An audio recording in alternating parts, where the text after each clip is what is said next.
Aujourd'hui, on va étudier le Bénin et son drapeau ainsi que son histoire et sa géographie. Avez-vous déjà visité le Bénin? Ce petit pays d'Afrique de l'Ouest est riche en histoire, en culture et en paysage. On va commencer par un rapide coup d'œil à son drapeau et la signification de ses couleurs. Le drapeau du Bénin est composé de trois couleurs que sont le vert, le jaune et le rouge. Le vert et le jaune symbolisent les savanes et les palmeraies du sud du pays, tandis que le rouge représente le sang versé par ceux qui se sont battus pour l'indépendance.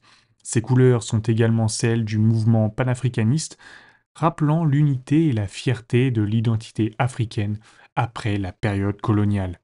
Pour ce qui est de sa géographie, c'est un petit pays aux frontières ouvertes. En effet, le Bénin est situé en Afrique de l'Ouest, juste sous le Sahara. Il partage ses frontières avec quatre pays, le Togo à l'ouest, le Burkina Faso au nord-ouest, le Niger au nord-est et le Nigeria à l'est.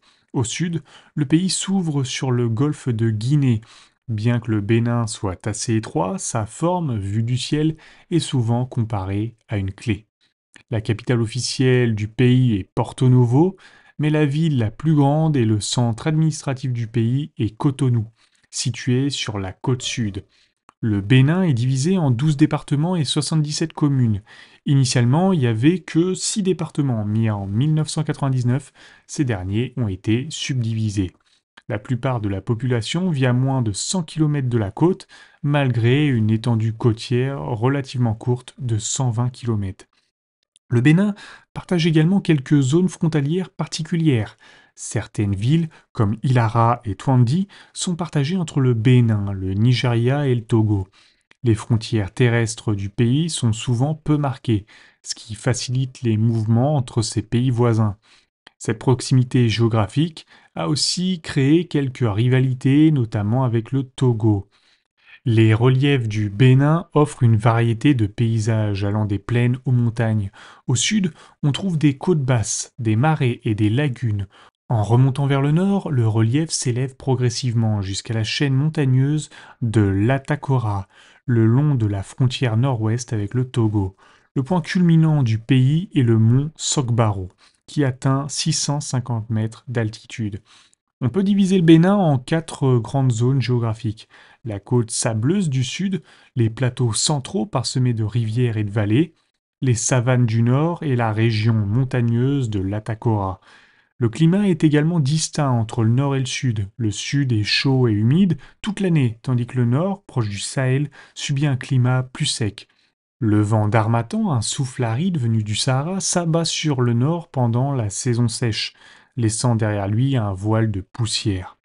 En ce qui concerne son économie, le Bénin est plutôt axé sur l'agriculture et l'or. Pour l'agriculture, le coton et les denrées alimentaires représentent une grande partie de son PIB. Cependant, le pays possède aussi un atout moins connu, l'or.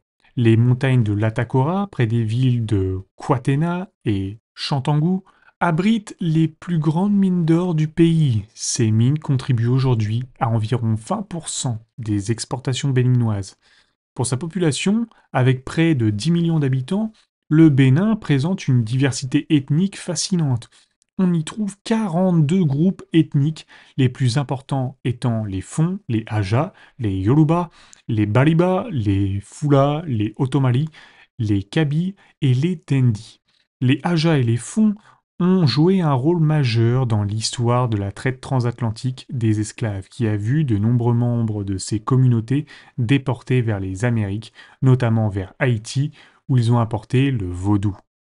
La religion au Bénin est un mélange de croyances traditionnelles de christianisme et d'islam. Environ 42% des Béninois s'identifient comme chrétiens, 20% comme musulmans, et une large proportion pratique encore des religions africaines traditionnelles, dont le vaudou. Le vaudou est très présent dans la région côtière, ce qui a valu à cette zone le surnom de Côte du Vaudou. Cette cohabitation religieuse crée un syncrétisme unique où les pratiques traditionnelles s'entremêlent parfois avec le christianisme et l'islam. L'histoire du Bénin est marquée par le puissant royaume de Dahomey, fondé par les Fon au XVIIe siècle. Ce royaume était reconnu pour son organisation militaire, y compris son régiment de femmes guerrières, les Aosi. Avec l'arrivée des Portugais, le royaume devint un centre majeur de la traite des esclaves. Après la fin de la traite, le Bénin passa sous domination française et devint le Dahomey français. Le pays obtint son indépendance en 1960 et connut ensuite une période agitée marquée par des coups d'État et des régimes instables. Dans les années 1970, sous l'influence du président Mathieu Kélékou, le pays adopta un régime marxiste-léniniste, devenant alors une exception en Afrique de l'Ouest. Ce régime finit par s'effondrer et en 1990, une nouvelle constitution fut adoptée, posant les bases de la République moderne du Bénin.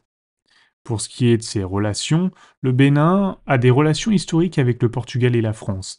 Les liens avec la France restent forts, notamment en raison de la langue et des échanges économiques. Après son indépendance, le Bénin a brièvement entretenu des relations étroites avec l'Union soviétique avant de se tourner vers des partenaires plus diversifiés. Le Togo voisin est souvent vu comme un petit frère et malgré quelques rivalités, les deux pays partagent une histoire et une culture commune. Toutefois, le Nigeria reste l'allié le plus important du Bénin, notamment sur le plan économique. Historiquement, certaines régions du Bénin faisaient partie de l'empire Oyo des Yoruba et à ce jour, une grande communauté Yoruba vit dans le pays. En conclusion, le Bénin, malgré sa petite taille, possède une histoire riche, marquée par des royaumes puissants, la colonisation et des luttes pour l'indépendance. Son drapeau témoigne de son héritage panafricain et sa population incarne une diversité ethnique et religieuse unique. Aujourd'hui, le Bénin continue de construire son avenir en s'appuyant sur sa culture, ses ressources naturelles et ses relations internationales. Merci d'avoir regardé cette vidéo et si tu ne veux pas manquer les autres, abonne-toi. Et d'ici là, on se dit à la prochaine.